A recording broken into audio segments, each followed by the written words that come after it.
Welcome to the ISO Show, dispelling myths and sharing tips for success to improve your business with ISO standards, with your host, Mel Blackmore.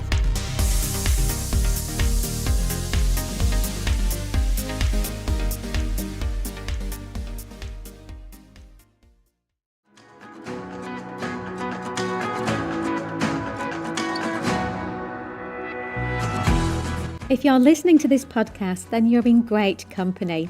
We've got thousands of listeners who have a thirst for continuous improvement and raising standards in business. Whether your interest is in quality, sustainability, or risk standards, I'd love to welcome you as a member to our online platform for all things ISO, the ISOlogy Hub.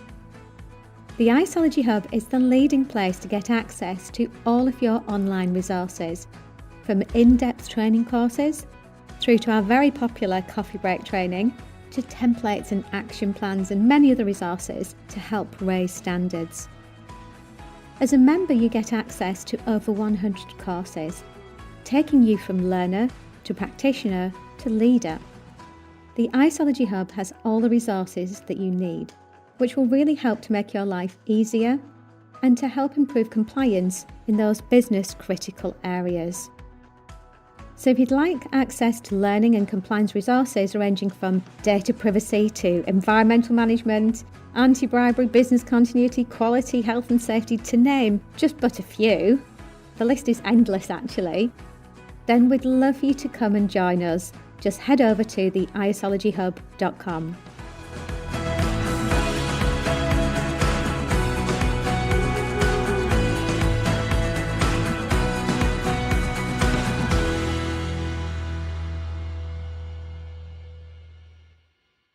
Hi everyone, and welcome back to the ISO Show series on greenwashing. Today we're peeling back the layers of greenwashing to expose the different types of greenwashing tactics you need to be aware of and hopefully to avoid. As companies striving for excellence in our own ISO management systems, we understand the importance of environmental responsibility. However, the rise of greenwashing threatens to undermine this genuine sustainability efforts and also mislead consumers.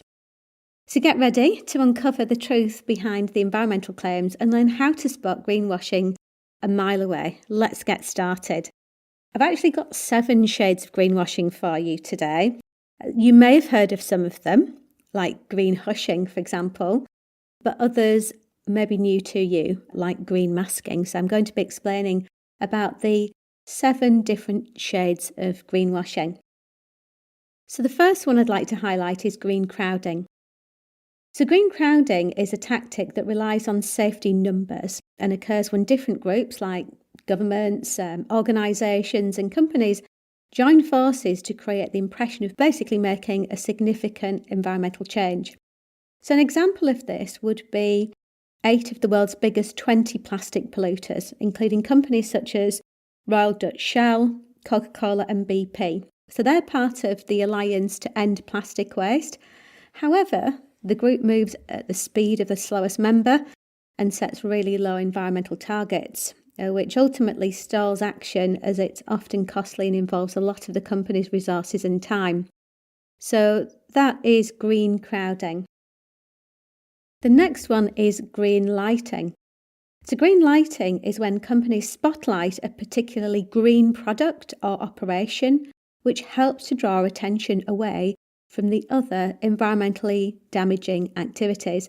Now that's not to necessarily belittle the great initiative that they've got, but it is highlighting just one area of the business by lighting up that in the spotlight. So this is commonly seen in the car industry. So a good example of this is BMW. So they've been campaigning to highlight the benefits of their electric vehicles, which is great. But that's only a very, very small part of BMW as an organisation in terms of the products that it offers. So despite this campaign around electric vehicles, it's still heavily invested in combustion engine vehicles, therefore not addressing their major source of emissions. Another example is ExxonMobil, who heavily advertised its advanced biofuels made from algae. However, it didn't mention the fact that the biofuels are made up of minuscule parts in production. So since coming under scrutiny, ExxonMobil have rescinded this project altogether and haven't looked to practical alternatives. The third shade is green shifting. So green shifting is where the blame gets shifted onto consumers. So BP have been very good at this. BP's Know Your Carbon Footprint campaign is a key example. So it invites customers to share pledges for reducing their individual emissions, yet BP's core business continues to partake and scheme hugely polluting oil and gas projects. Another example in the fashion industry is H&M, who urge consumers to recycle their old clothes, yet the company continues to be a prime culprit in fast fashion, and it has a significant part to play in over-consumerisation, leading to environmental degradation. The fourth is green labelling. Now, this is one that you probably have heard of before. Green labelling occurs when companies use the word like eco or sustainable in relation to the wording or symbols conveying a green message on a product, where there isn't actually any evidence available to support it. So obviously we're not saying that eco and sustainable shouldn't be used in products and services, but it needs to be backed up with tangible evidence. A good example of that is Coles and Walmart, who were sued for labelling toxic rayon textiles as eco-friendly bamboo. Another recent example is McDonald's paper straws, where in 2019 paper straws were introduced to replace the plastic ones, claiming it was an eco-friendly move. However, it was later revealed that these paper straws were not recyclable, leading to criticism that the company was misleading consumers about the environmental benefits. The fifth one is green rinsing. So green rinsing is where companies change their sustainability commitments or targets before actually achieving them. So repeatedly, Coca-Cola has missed and moved its recycling targets. Between 2020 and 2022, the company dropped its targets for using recycled packaging from 50% by 2030 to 25%, proving these targets were not sufficiently made. BP is another example, and so is ExxonMobil. Sorry to mention that one again. So these two have been criticised for frequently updating their climate targets without substantial progress.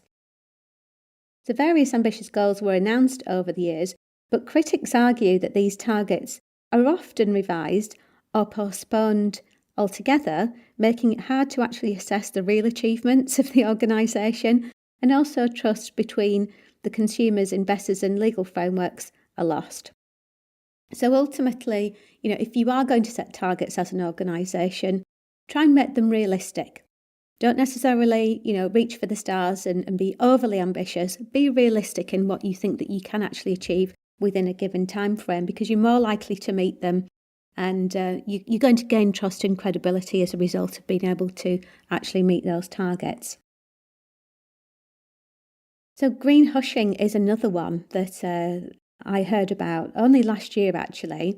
And I think this is a really sad one, actually, green hushing. So green hushing is something that occurs when companies deliberately underreport or hide green credentials to evade scrutiny.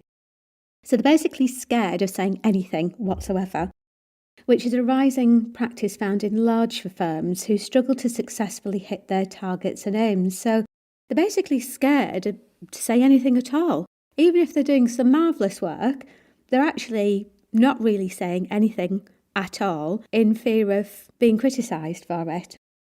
So it's commonly found within firms that make distant net zero targets but do not report on the progress. So it allows them to hide the fact that they're not taking any meaningful steps, and companies are often avoiding reporting positive environmental measures that they may be taking to prevent greenwashing accusations, which, it could be argued as being counterproductive in the efforts to help drive systematic and industrial change in the most polluting industries. H&M and ExxonMobil are key examples of green hushing, and no longer actively promote their sustainability practices as they face criticism over false or limited actions in the past. So, greenwashing I think is a shame because there is some organisations out there, and we've come across them, who are doing some amazing work, great initiatives, and are being really forward-thinking, but they don't really want to talk about them because they're fearful of criticism. And I think that is a shame because a lot could be learned from those organisations. And, whether we succeed or fail, we're all working together in this. And it's only really through working in collaboration and sharing best practice that we will succeed in getting towards net zero. So, I think that's a bit of a shame, that one, the greenwashing, because I think there's a lot of organisations out there that are really making a difference, but we don't know about them. And last but not least, number 7 is green masking. Now, green masking is actually a term coined by Carbonology, and it's used to describe a practice where organisations self-certify their environmental impact without any independent validation or verification. So this basically means they claim their green credentials are accurate, whilst avoiding being completely transparent about the methodology and also the data, so in terms of what their carbon emissions actually are. So essentially, they're marking their own homework, which can lead to misleading claims about their sustainability efforts. And I think this is potentially missed opportunities for a lot of organisations. And I know I've mentioned this on a previous podcast, but it's a bit like, doing an oil change on your vehicle and signing off your own MOT. It's not a robust check, doing it internally. Typically, a fresh pair of eyes is always good, and it's always good to be able to do that against a specification, so a framework, a coherent framework for greenhouse gas emissions reporting. So we've only really seen evidence of green masking in the greenhouse gas emissions space, and that's where organisations, and it may be down to costs, that they don't necessarily want to get their greenhouse gas emissions verified. They might be worried about what could potentially be uncovered as a result of that. But at the end of the day, it's about checking the accuracy of the data, the methodology that's been used, and being able to endorse it as being correct. So green masking can have significant implications for stakeholders, including investors, customers, and regulators who rely on accurate and transparent environmental reporting. So to combat green masking, it's crucial for organisations to seek independent and accredited verification of their greenhouse gas emissions, ensuring that their sustainability claims are credible and based upon the rigorous standards stated in standards such as ISO 14064 Part 3, which is all about the verification of the greenhouse gas emission statements. So as ISO certified companies, you've got a unique responsibility to uphold the highest standards of environmental integrity.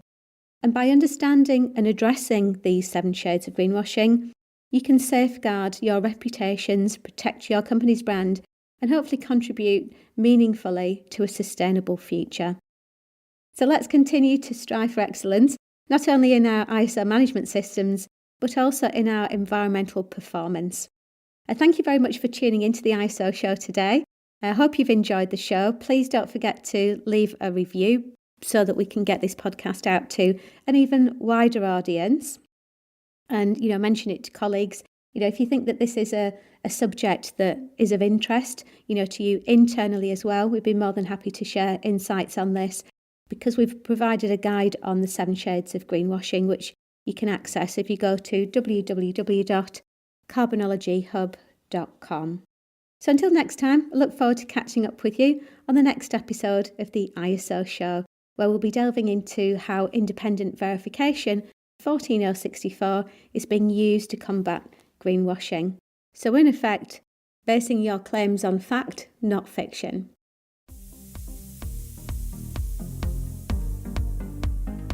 Looking to use ISO standards to drive better business practice? Contact us at blackmoresuk.com to access further information and book your free 15-minute call.